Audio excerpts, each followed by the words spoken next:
नमस्कार, देश देशांतर में आपका स्वागत है। मैं हूं श्याम सुंदर।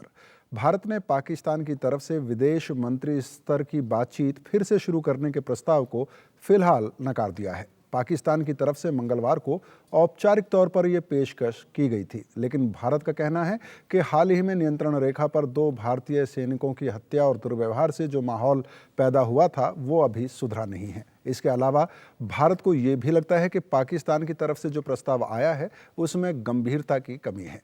भारत ने दोनों देशों के बीच नियंत्रण रेखा पर युद्ध विराम की निगरानी संयुक्त राष्ट्र के हवाले करने के पाकिस्तान के प्रस्ताव को भी ठुकरा दिया है। इस पूरे मामले को समझने की कोशिश करेंगे अपने मेहमानों के साथ देश देशांतर में, और हमारे मेहमान हैं शशांक साहब, पूर्व विदेश सचिव हैं, विनोद शर्मा पॉलिटिकल एडिटर हैं हिंदुस्तान टाइम्स के, और अशोक बहुरिया साहब फेलो हैं IDSA के।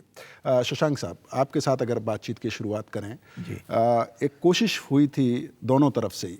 पहले एक तनाव पैदा हुआ जो 2 भारतीय सैनिकों के साथ नियंत्रण रेखा पे जो भी हादसा हुआ, घटना हुई, लेकिन उसके बाद एक तनाव पैदा हुआ, गुस्सा पैदा हुआ, आक्रोश पैदा हुआ, लेकिन उसके बाद ये एक समझ बनी कि अंततः दोनों देशों को शांति के रास्ते पर आगे चलना चाहिए, दोस्ती के रास्ते पर चलने की कोशिश करनी चाहिए।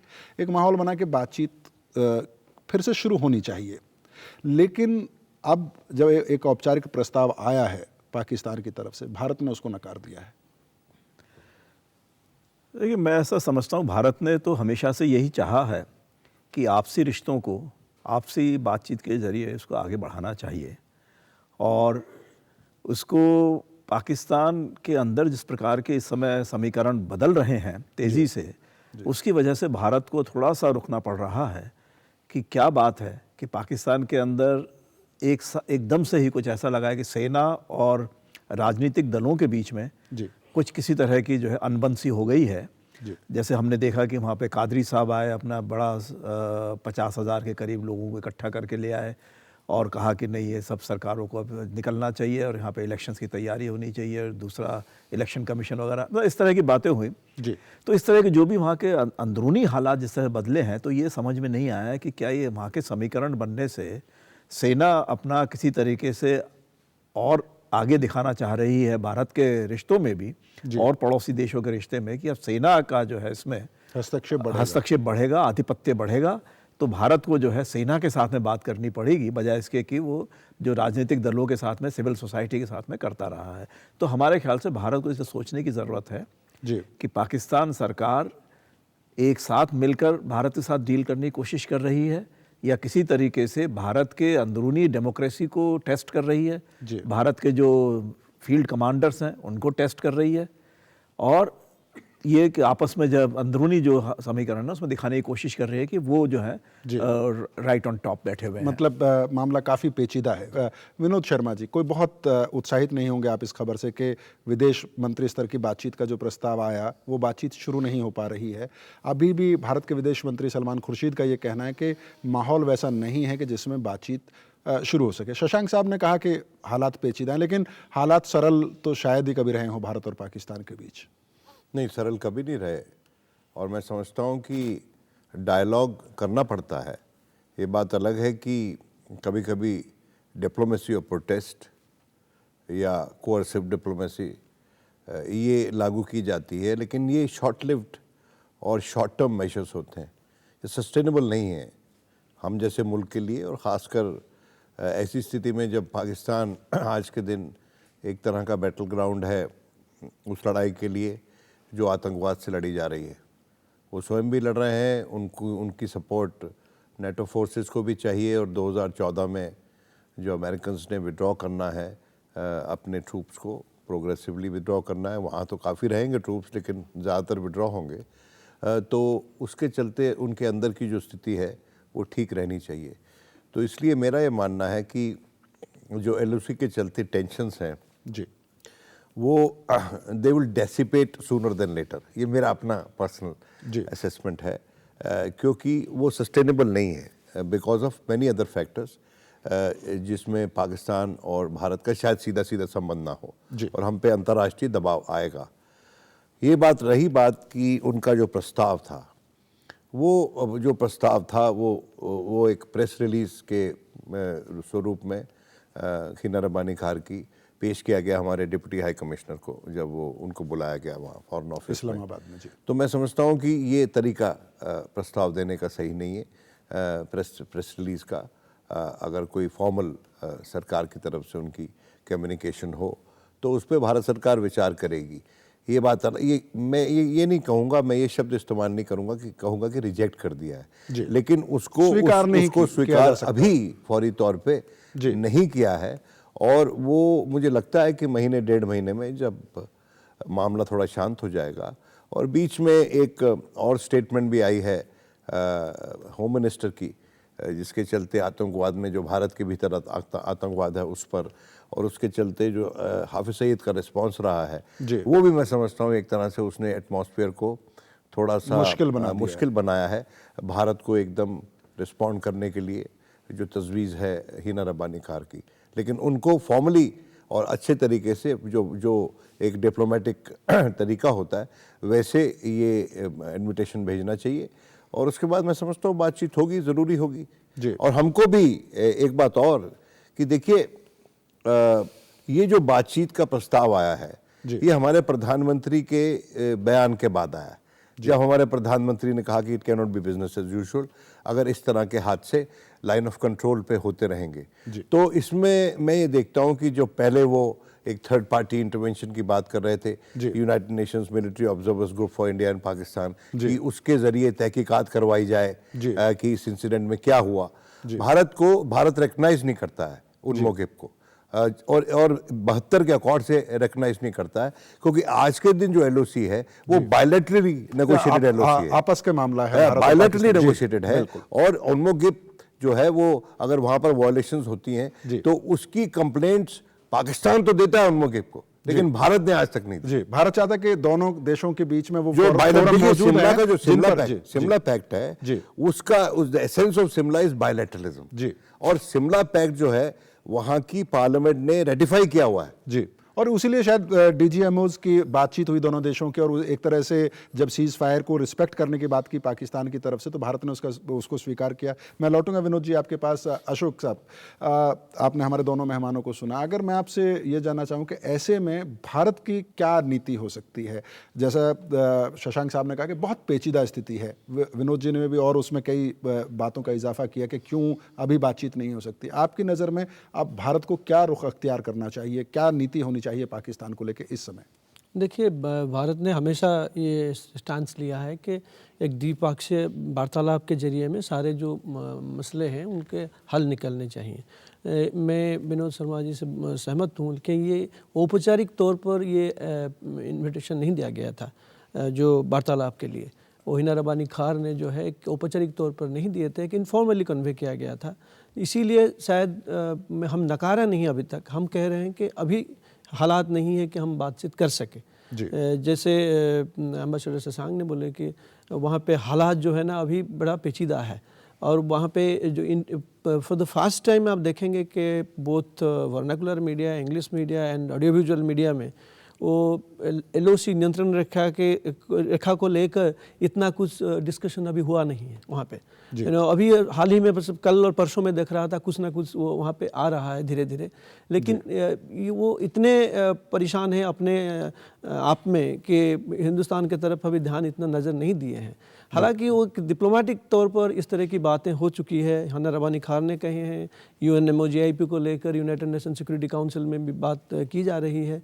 तो इसीलिए हालात शायद इतना संभला नहीं कि हम बातचीत फ़ौरन शुरू करें, लेकिन मेरे हिसाब से आई थिंक बातचीत तो करनी पड़ेगी और बातचीत आगे बढ़नी चाहिए, और इसका कोई दो राय नहीं कि इसके अलावा और कोई तरीका नहीं है पाकिस्तान को एंगेज करने के लिए। शशांक जी, जो हमारे दोनों मेहमानों ने कहा कि इसको एक औपचारिक प्रस्ताव नहीं माना जा सकता है, जिस तरह से उन्होंने अप्रोच किया है, इतनी भारत की तरफ से इतनी गंभीरता दिखाई गई, प्रधानमंत्री का बयान आया, उसके बावजूद और पाकिस्तान की तरफ से कहा गया कि नहीं हम बातचीत करना चाहते हैं, प्रोसेस को आगे बढ़ाना चाहते हैं, लेकिन उसके बावजूद ये जो गंभीरता की कमी नज़र आती है, क्या घरेलू सर्कमस्टांसिस हैं वो जिम्मेदार हैं, या सचमुच में अभी पाकिस्तान नहीं चाहता है, उनके लिए ये प्रायोरिटी पे है ही नहीं इशू? अभी हमारे ख्याल से वहाँ प्रायोरिटी पर इशू नहीं है, क्योंकि देखिए अभी हाल में बातें हुई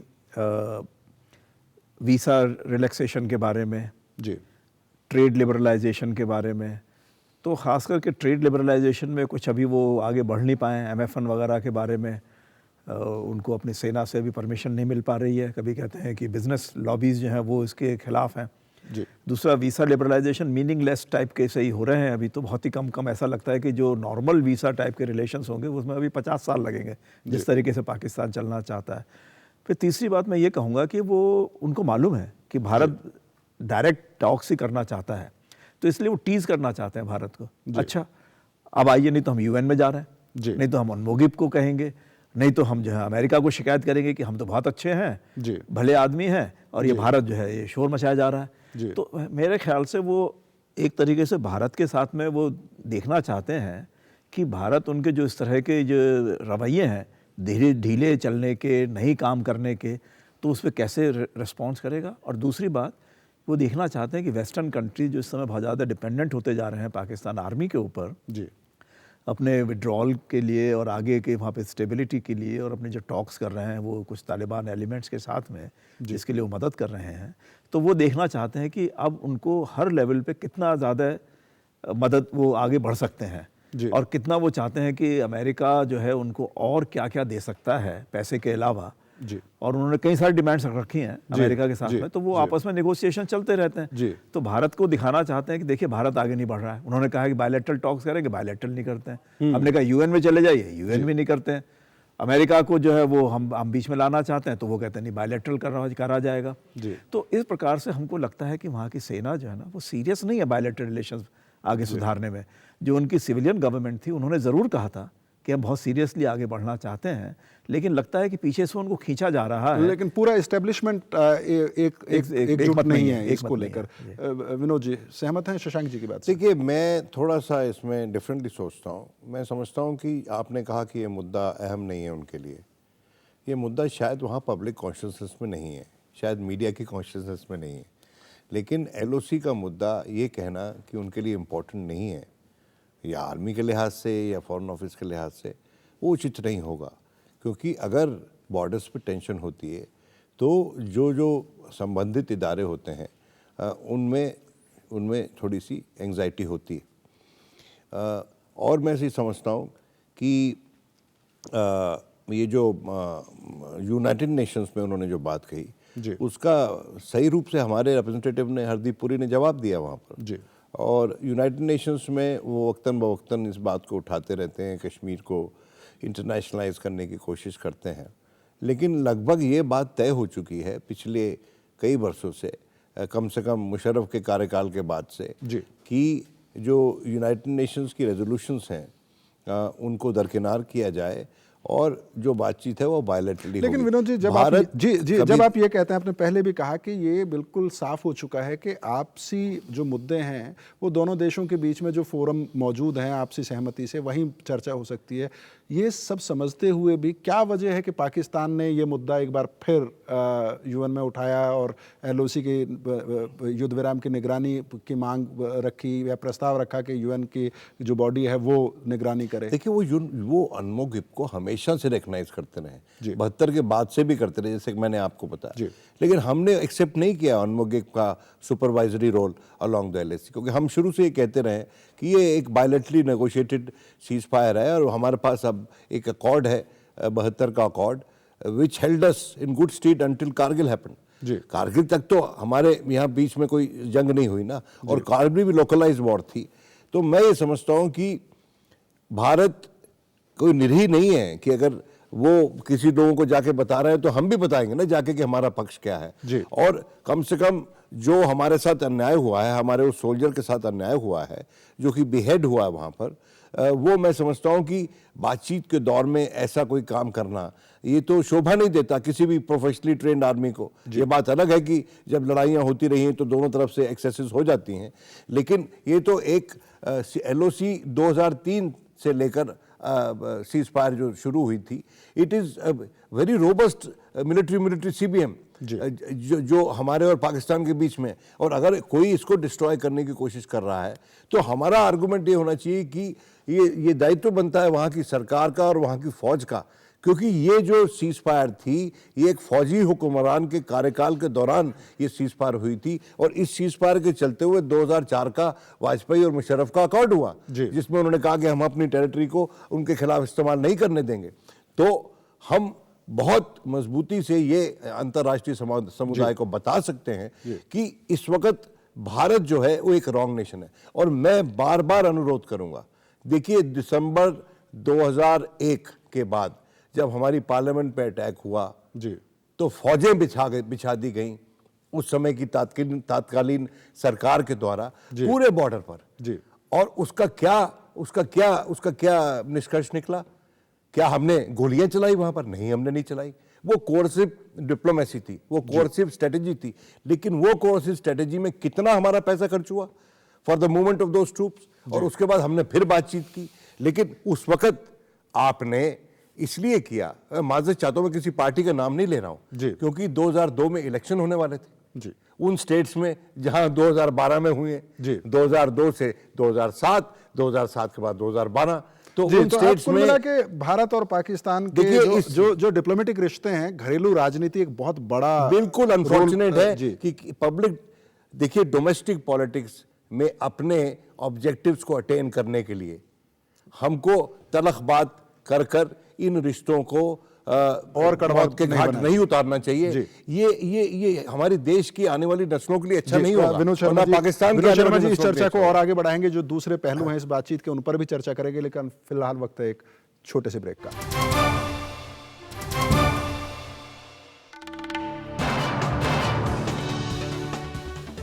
स्वागत आपका एक बार फिर देश देशांतर में। आज हम चर्चा कर रहे हैं भारत और पाकिस्तान के रिश्तों की मुश्किल डगर की। अशोक साहब, आपके पास आना चाहेंगे सीधा। आपने, शशांक साहब ने भी जिक्र किया, विनोद जी ने भी जिक्र किया कि अफ़गानिस्तान से नेटो फोर्सेस को वापस जाना है, वहाँ पर अलग किस्म के हालात हैं। जो घरेलू राजनीति है पाकिस्तान की, अभी वो उसमें काफ़ी अस्थिरता बनी हुई है, कई बहुत मुश्किल स्थिति है। वहाँ की जो चुनी हुई सरकार है, चुनाव वहाँ पर होने हैं। लेकिन अगर अफ़गानिस्तान के संदर्भ में देखें, भारत की वहाँ पर मौजूदगी कोई बहुत आसानी से स्वीकार्य नहीं है। पाकिस्तान को ऐतराज़ रहा है पाकिस्तान को, लेकिन ये पश्चिमी देशों की बात करें, अमेरिका की बात करें, लगातार भारत की बढ़ी हुई भूमिका की बात अफ़गानिस्तान में होती रही है। क्या ये भी कोई वजह हो सकती है इस तनाव में, इस बातचीत में? देखिए, मैं एक चीज़ कहना चाहूँगा यहाँ पे, जो सीज़फायर वायलेशंस जो हो रहा है, वो देखिए वो स्पाइक हुआ 2009 से। 2009 में करीब 26 हुए थे, 2010 में 44 जो हमारे फिगर्स हैं, 2011 में हुए अबाउट 66 एंड 2012 में 117। तो देखिए देयर इज अ ट्रेंड है। जब से ओबामा ने बोले हैं कि हम वहाँ से इनखला कर रहे हैं, मतलब विथड्रॉल कर रहे हैं, तो उसमें एक डिसर्नेबल ट्रेंड है। और ये भी एक तय है कि पाकिस्तान हमेशा चाहा है कि जो जिहादी एलिमेंट्स हैं उनको जो है एक डाइवर्सनरी रूट उनको दिया जाए, ताकि वो कश्मीर की तरफ भागे, ताकि वो डोमेस्टिकली जो सेक्टेरियन फर्ड हो रहा है, जो वायलेंस हो रहा है, वो ख़त्म हो जाए। और अभी देखिए, अभी 2013 से पहले जो दिसंबर से आप देख रहे हैं कि एक मिलिट्री और मिलिटेंट के बीच में एक मुज़ाकरात हो रहा है, वहाँ पे एक डायलॉग हो रहा है। और इसी के तहत तो हकीमुल्लाह महसूद जो टीटीपी के जो चीफ है, वो कह रहा है कि हमें और जो है पाकिस्तान आर्मी को और टारगेट नहीं करनी है। तो इसमें वहाँ पे एक नेक्सस बन रहा है। तो इसका जो है हमें चिंता होनी चाहिए कि इनका जो रुख जो है हिंदुस्तान की तरफ हो सकता है। तो उसमें कुछ लिंक्स वहाँ पे है। और सीज़फायर वायलेशन जो हो रहा है, हमेशा हमारे तरफ से ये बताया गया है कि ये हो रहा है to cover up infiltration, to give cover to the infiltrators. So इस तरह की एक वहाँ पे आवाज़ है। लेकिन अफ़गानिस्तान से जाने के बाद, विथड्रॉल के बाद, पाकिस्तान नहीं चाहती है कि हिंदुस्तान का वहाँ पे मौजूदगी हो। ठीक है, ये तो एक तय है। तो उसी हिसाब से अगर हम देखेंगे, पहले 89 में जब रशिया गई तो डाइवर्शनरी टैक्टिक अपना के यहाँ पे जिहादी ताकतों को भेजा गया। अभी भी एक उस तरह की प्रयास हो रहा है। लेकिन अगर आप पाकिस्तान के तरफ देखें, अभी मुज़ाकरात के सिलसिले में अगर हिंदुस्तान और पाकिस्तान के बीच में, अब देखिए वहाँ पे हिंदुस्तान और पाकिस्तान के बीच में जो रिश्ता जो है वो डिटरमिन सिविलियन गवर्नमेंट नहीं करती है। वो मिलिट्री एस्टेब्लिशमेंट करती है। लेकिन अभी उनको भी समझ है, इतना समझ है कि सीज़फायर वायोलेशन जो है वो एक हद तक लिया जा सकता है, उससे ज़्यादा नहीं लिया जा सकता है, क्योंकि they can not afford to have a two front war, एक ईस्टर्न सेक्टर में एक वेस्टर्न सेक्टर में। मुझे लग रहा है अभी जो हिना रब्बानी खार ने बोली और मिलिट्री शायद उसको अपना ली कि हिंदुस्तान के साथ मुज़ाकरात का रास्ता तैयार किया जाए, तो it is burn out of a realisation that they can not take it forward beyond a point. इसीलिए कल मैं देख रहा था, हमारे यहाँ कहा जाता है कि हिना रब्बानी खार जो है वो अभी मिलिट्री की चहेती बन गई है, लेकिन वहाँ पे मैं देख रहा था चौधरी निसार अली खान जो PMLN की जो MNA हैं, वो बोल रहे थे आके कि हिना रब्बानी खार के तरफ से जो बोला गया है वो इनफ नहीं है। तो मैं कहीं ना कहीं शर्मा जी से सहमत हूँ कि वहाँ पे ये जो मुद्दा है, कश्मीर का मुद्दा जो है, उसके ऊपर अभी तक पहल नहीं हुई है और होने वाली है, क्योंकि वो जब they will move towards elections, India, Kashmir, they will also be forced into the electoral game campaign. वो कहीं ना कहीं होगा थोड़ा। जी शशांक जी, जो सवाल मैंने अशोक जी से पूछा, एक तो अफगानिस्तान वाला एंगल, और जो अशोक जी ने खुद अपनी बात रखते हुए कहा कि पाकिस्तान सीज़ फायर का उल्लंघन करने की कोशिश तो करेगा, लेकिन वो भी जानते हैं कि माइनर इंसिडेंट्स जो इन्होंने गिनवाए बहुत सारे के हर साल होते रहे हैं, एक ट्रेंड उन्होंने बताया, लेकिन वो भी जानते हैं कि एक हद से ज़्यादा वो सीमा पर तनाव अफोर्ड नहीं कर सकते हैं, बिकॉज उनके अपने घरेलू हालात जो हैं वो इस बात की परमिशन नहीं देते हैं। असल में उनके बहुत सारे ऐसे विचार हैं पाकिस्तान सेना के। अब देखिए, सेना जब हट गई 2009 में, तो तब से सीज़ फायर वायलेशंस होने लगे जी। उनका एक प्रकार से मैसेज इंडिया को ये है कि देखिए, जो आप हमसे नेगोशिएशन करेंगे, जब तक हम पावर में हैं तो वो पूरे इम्प्लीमेंट होंगे, जब हम पावर में नहीं हैं तो आपको ये सावधान रहना चाहिए कि ये आप रिलाई नहीं कर सकते हैं इनके ऊपर, क्योंकि ये जो पॉपुलिस्ट स्लोगन्स पे डिपेंड करते हैं आपके सिविलियन गवर्नमेंट्स, तो आज आपके साथ अच्छी बातें कर रहे हैं, लेकिन जैसे ही चुनावों का नज़दीकी आएगी तो सबके सब वो आपके खिलाफ बोलने लग जाएंगे और हमारे ऊपर दबाव डालेंगे कि सेना क्या कर रही है, क्यों नहीं भारत को चेताती है, भारत के खिलाफ क्यों नहीं एक्शन लेती है।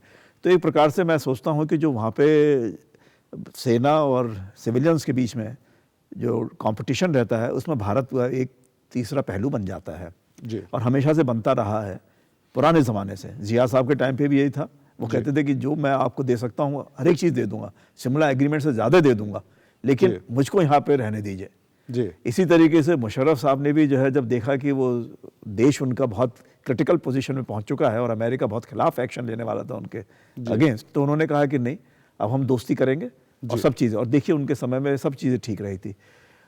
अब जबकि अफगानिस्तान में उनको लग रहा है कि अब उसामा बिन लादेन तो चले गए, तो जो एक उनका था मुद्दा कि पाकिस्तान सेना बचा रही है उनको, तो वो तो ख़त्म हो चुका है। अब तो खाली ये है कि अमेरिका की फर्स्ट प्रायोरिटी वो देख रहे हैं कि वो प्रायोरिटी है कि सेफली कैसे निकल कर आ जाएं। एजिंग प्रोसेस चल रहा है वेस्टर्न कंट्रीज़ में, इतने जवानों को अपने नहीं मरने दे सकते हैं अफगानिस्तान में, और जब भी गए पास्ट में और वो लड़ाई हमेशा मर के निकले वहाँ से, जी। तो इसलिए वो उनको मालूम है कि ये जल्दी से जल्दी जाना चाहेंगे, और एक भी आदमी मरा उनका तो वो पता नहीं डीप सीटेड उनके कोई कॉन्स्पिरेसी रहती है, वो जो इनके हकानी फैक्शन है या और लोगों के साथ में है, तो कहीं ना कहीं वो उनको करते रहेंगे, तकलीफ देते रहेंगे अपना पोजीशन दिखाने के लिए, अपनी इंपॉर्टेंस दिखाने के लिए। अब वही इंपॉर्टेंस भारत के खिलाफ भी दिखाते रहते हैं कि आप हमसे बात कीजिए, हमको यहाँ पे चौधरी बन के रहने दीजिए, फिर आप देखिए मामला ठीक रहता है, वरना हमारे साथ में ये सब तरह के लश्कर तैयबा और तरह तरह के गुट हैं, या आपके खिलाफ इनको हम आगे बढ़ा देंगे। तो इस प्रकार की जो बातें चलती हैं, तो हमको ये पाकिस्तान बहुत ही एक डेंजरस टाइप की जगह है, और जब तक अफगानिस्तान से वो निकल नहीं जाते हैं तब तक वो अनस्टेबल सिचुएशन वहाँ बनी रहेगी, अफगानिस्तान में भी और पाकिस्तान में। तो हमको फूक फूक कर कदम आगे बढ़ाना होगा, फूक फूक के कदम आगे बढ़ाना होगा। विनोद शर्मा जी, जो वहाँ की सिविलियन गवर्नमेंट है, जो इलेक्टेड सरकार है, और सेना के बीच कॉम्पिटिशन रहता है सत्ता पाने का या अपने आप को पावरफुल दिखाने का, भारत और पाकिस्तान के रिश्ते उसके शिकार होते रहे हैं। देखिए, ऐसा है, ये एक मिथ है, क्योंकि India Pakistan, Afghanistan Pakistan and Pakistan US relationship हमेशा से आर्मी के पास रही है, और उसमें किसी भी सिविलियन गवर्नमेंट की इंटरवेंशन मिनिमल रही है। ये पॉलिसी नेविगेट करती है वहाँ की फ़ौज, और इसलिए बार बार ये सवाल उठाया जाता है कि फ़ौज के साथ हम डायलॉग करें, लेकिन वहाँ पर जो आर्मी चीफ होता है वो तो सर्वोपरि होता है, डी फैक्टो, डिजोरे नहीं लेकिन डी फैक्टो। और हमारे यहाँ जो फौज का चीफ होता है वो ऑर्डर ऑफ प्रेसिडेंस में बहुत नीचे आता है। जी। तो हमारे पास एक वो जो मैकेनिक्स हैं उसकी प्रॉब्लम है। लेकिन मैं ये समझता हूँ कि आर्मी टू आर्मी रिलेशनशिप बननी चाहिए इन द सेंस कि बातचीत हो दोनों तरफ। अब रही बात कि भाई बात करें कि ना करें, देखिए जो शशांक साहब ने बात कही बिल्कुल सही, बहुत विरोधाभास है पाकिस्तान के भीतर, लेकिन ये विरोधाभास हमेशा रहे और ये विरोधाभास कोई नए तो नहीं है। और उसके बावजूद सक्सेसिव गवर्नमेंट्स ने भले ही कोई भी स्वरूप रहा हो पाकिस्तान की गवर्नमेंट का या हमारी गवर्नमेंट का, उन्होंने बातचीत की है। तो मेरा ये मानना है कि बातचीत से आप निजात नहीं पा सकते जी। और ये जो आप कभी कभी वक्तन बवक्तन ये जो स्ट्राइडेंट बातें होती हैं और जिंगोजम होता है, ये गलत है। पाकिस्तान में एक चीज़ जो बदली है काफ़ी हद तक, इसका एक्सेप्शंस हैं लेकिन वो रूल नहीं है। जी। रूल ये है कि 1997 का जो इलेक्शन हुआ था, जी। जो नवाज शरीफ जीता था और इस दम पे लड़ा था कि भारत और पाकिस्तान में तिजारती ताल्लुकात बढ़ने चाहिए, 97 की बात कर रहा हूँ। अब वो जमाते इस्लामी वाले पुराने स्लोगन हाफिज सईद को आप छोड़ दीजिए, जी। नहीं आपको सुनाई देंगे कि हम अपना परचम जो है लाल किले पे जाके काट देंगे। अब वो इंडिया बैशिंग आपको नहीं दिखाई देती between two elections and closer to elections. जी। बैशिंग अगर वहां कहीं हो रही है तो यूनाइटेड स्टेट्स की हो रही है। और मौलाना फजल रहमान जैसे लोग जी। जो कि एक रिलीजियो पॉलिटिकल पार्टी को हेड करते हैं, जी। वो तो रिकॉर्ड पे कहते हुए कि भाई अगर हमने जी। यूनाइटेड स्टेट से इसकी इन्फ्लुएंस से बाहर रहना अपने आप को, तो हमको भारत से ताल्लुकात सही रखने पड़ेंगे। जी।